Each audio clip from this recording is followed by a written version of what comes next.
Yashraj education point में आप सभी का स्वागत है। आज हम लोग इतिहास के कुछ महत्वपूर्ण प्रश्न के बारे में जानेंगे।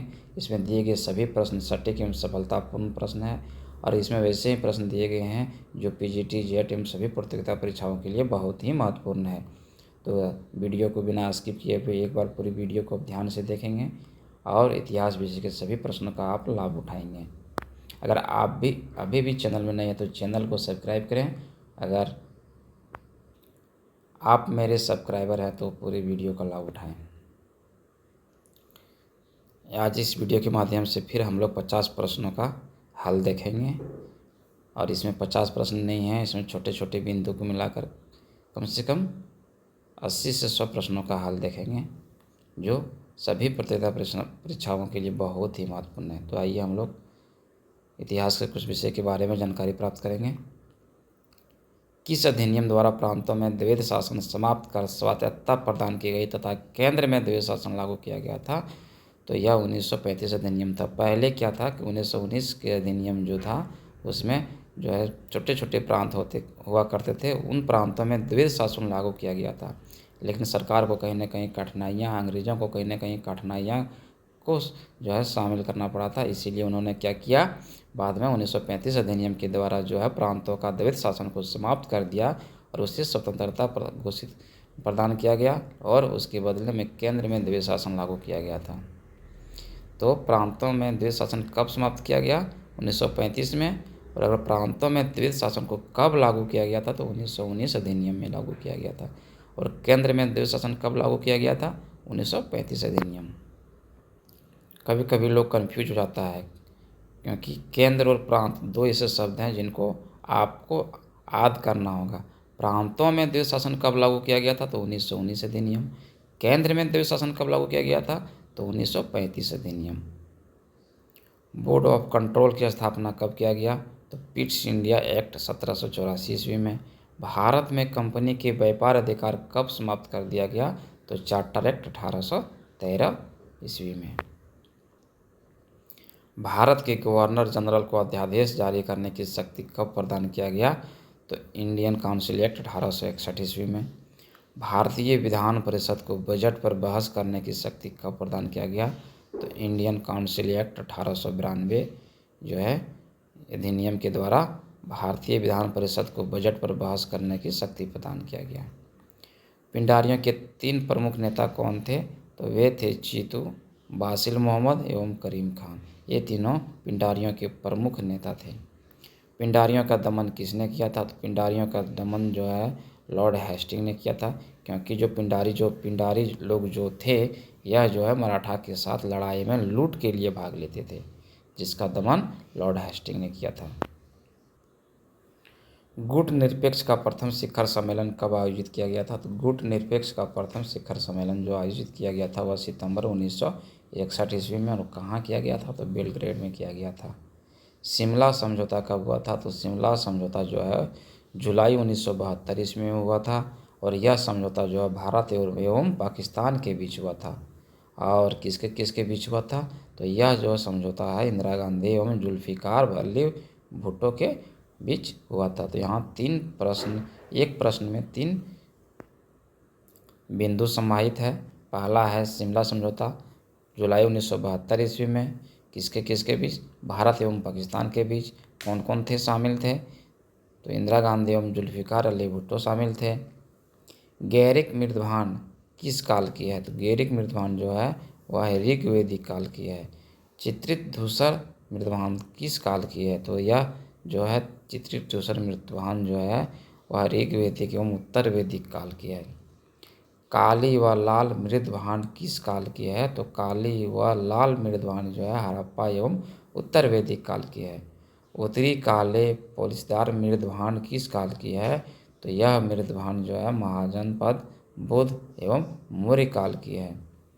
राजत्व का सिद्धांत सर्वप्रथम किस ब्राह्मण ग्रंथ में प्रस्तुत किया गया है? तो राजत्व का सिद्धांत जो है सबसे पहले अत्रेय ब्राह्मण में प्रस्तुत किया गया है, जिसमें दिखाया गया है कि उत्तर में जो राजा होते थे वह विराट कहलाता था, दक्षिण के राजा भोज कहलाते थे, पूर्व के राजा सम्राट कहलाते थे और पश्चिम का जो राजा होते थे वह जो है वह सौराठ कहलाते थे। तो उत्तर के राजा विराट, दक्षिण का राजा भोज और पूर्व का राजा सम्राट और पश्चिम का राजा सौराठ कहलाते थे।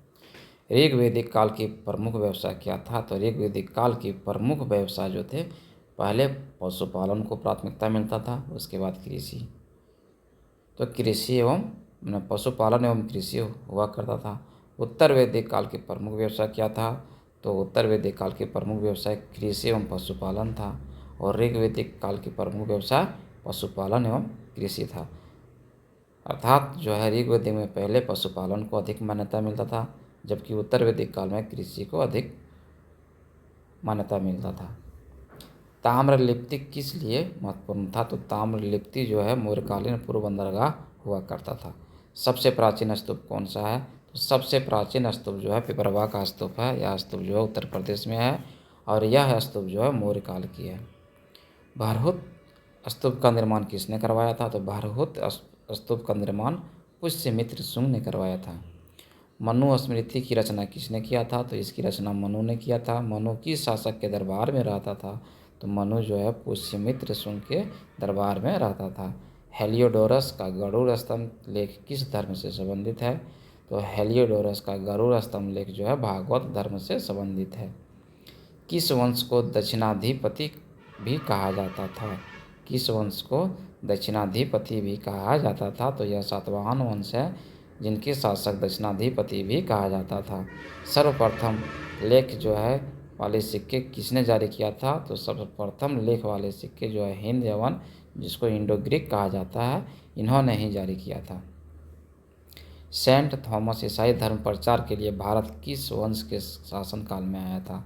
तो एक सेंट थॉमस ईसाई धर्म था का प्रचारक था, जो भारत में जो है पल्लव वंश के शासनकाल में आया था। श्रेणी, निगम, पुरा, सार्थवा इत्यादि क्या था? तो ये जो है मौर्यकालीन व्यापारिक संगठन था, जिसका नाम था श्रेणी, निगम, पुरा, सार्थवा। ये सब जो है मौर्यकालीन व्यापारिक संगठन का एक नाम था। सातवाहन की राजकीय भाषा क्या थी? सातवाहन की राजकीय भाषा प्राकृत थी और इसकी लिपि जो है वह ब्राह्मी हुआ करता था। सातवाहन की राजकीय भाषा प्राकृत और लिपि ब्राह्मी हुआ करता था और गुप्त काल की जो राजकीय भाषा वह संस्कृत हुआ करता था। संगम काल की प्रमुख देवता क्या था? संगम काल की प्रमुख देवता क्या था? तो इसके प्रमुख देवता मुरुगन था और जिसका प्रतीक जो है मुर्गा हुआ करता था।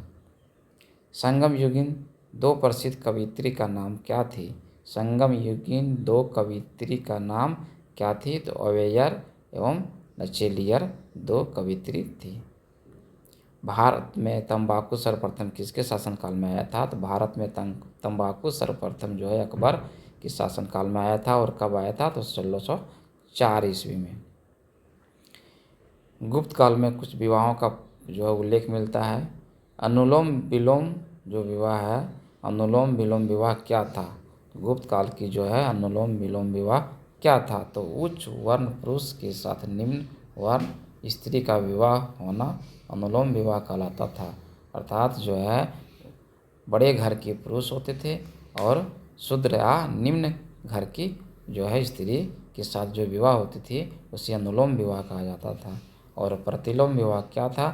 तो गुप्त काल की जो प्रतिलोम विवाह थी वह निम्न वर्ण के पुरुष हुआ करते थे और उच्च वर्ण की स्त्रियां हुआ करती थी, तो इसे प्रतिलोम विवाह कहा जाता था। सती प्रथा का प्रथम उल्लेख किस अभिलेख में मिलता है? तो सती प्रथा का प्रथम अभिलेख जो है भानुगुप्त का यरन अभिलेख में मिलता है।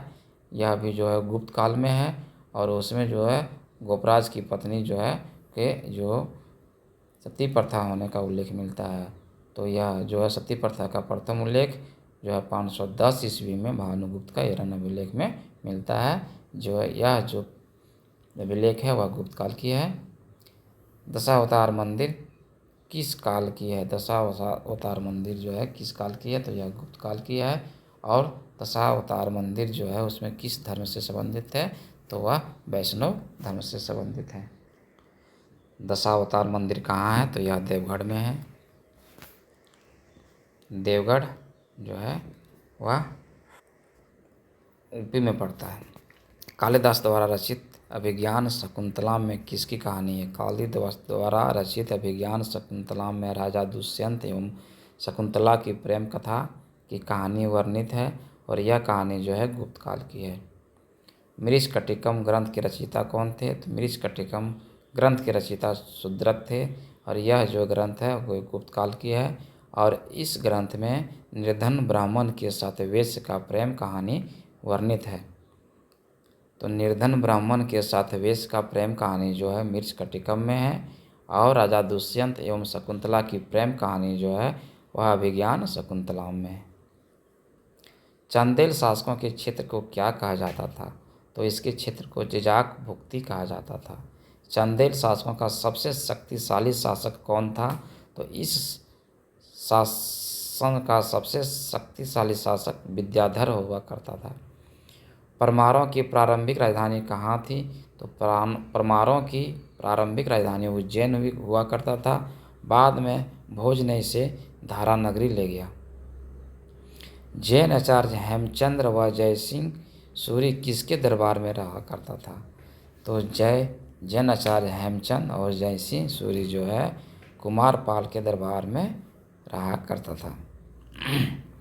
परिशिष्ट पर्व के रचयिता कौन थे? परिशिष्ट पर्व के रचयिता हेमचंद्र थे।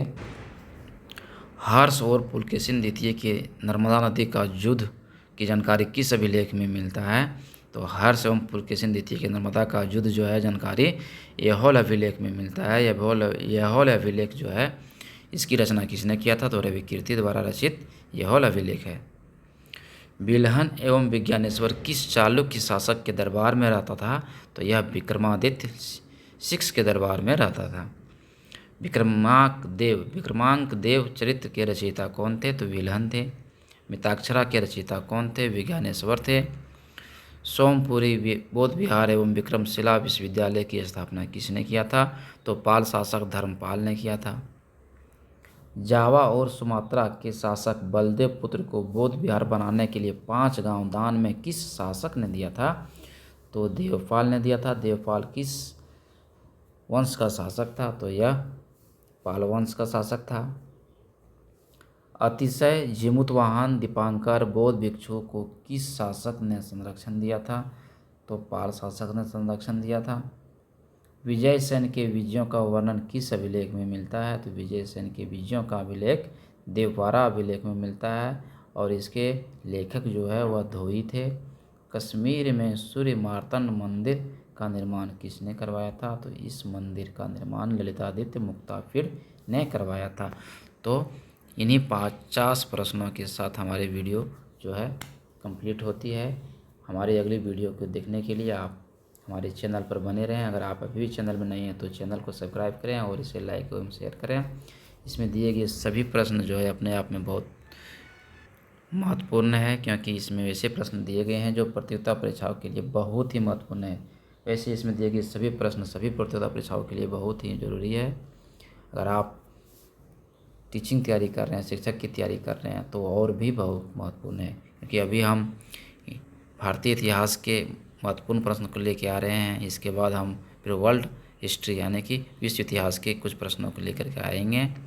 तो आप हमारे चैनल और वीडियो पे बने रहें। फिर मिलते हैं अगले वीडियो के साथ। तब तक के लिए जय हिंद।